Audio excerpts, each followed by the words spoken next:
So retailers still in denial. One of the biggest problems that we have with retailers is just that. They're in denial.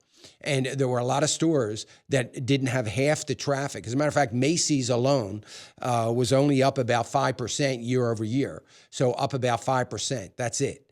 Amazon, just to put things in perspective, Amazon up 23%. So the retailers, here's the problem with the retailers. All the retailers are blaming the weather. They're all saying, well, Black Friday wasn't that good because of the weather. The weather was too warm. Everybody wasn't out shopping. I don't know what's warm got to do with anything. But anyway, they're blaming the weather.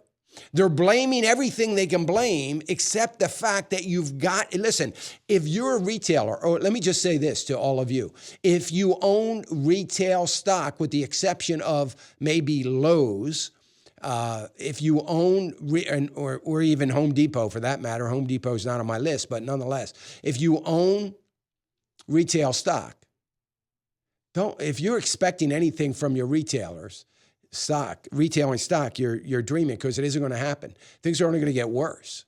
And I think by that, we'll have to see how the numbers look by the time we get through the shopping season. I suspect it's going to be a lot like last year, where we didn't really get the numbers until March and April. They were talking about good numbers. Come on, man. We live in a world of real time. You don't need to, you can tell us today exactly where you were on Friday, Saturday, and Sunday of this week.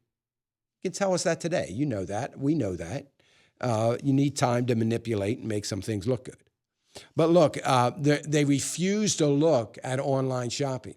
Now, for some of these stores, they have an online shopping presence, and that has been a good thing. But when you just look at the fact that year over year, you've got Macy's up 5%, and you got Amazon up 23%. Listen, next year, we're going to be looking at the Amazon Day parade on Thanksgiving. I mean, Macy's going to lose their parade here. That's how bad things are. So one of the things that has always troubled me about retailers is the fact that they're not owning up to or going to admit this situation, that the big box stores we just live in a different world right now. If I personally could wait, I had my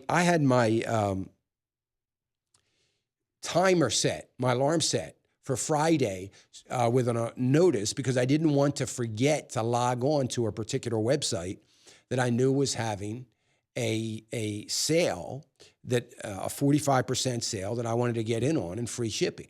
So, and I didn't want to miss it. I didn't want to get busy and forget about it. So, and I did, and I went on and I bought some things there at this. They were things, they weren't Christmas related. They were things that I needed, that I wanted to get. But if I had my way, I'd sit at the kitchen table and do all my shopping. So, and I'm not alone on that. I think a lot of people feel the same way.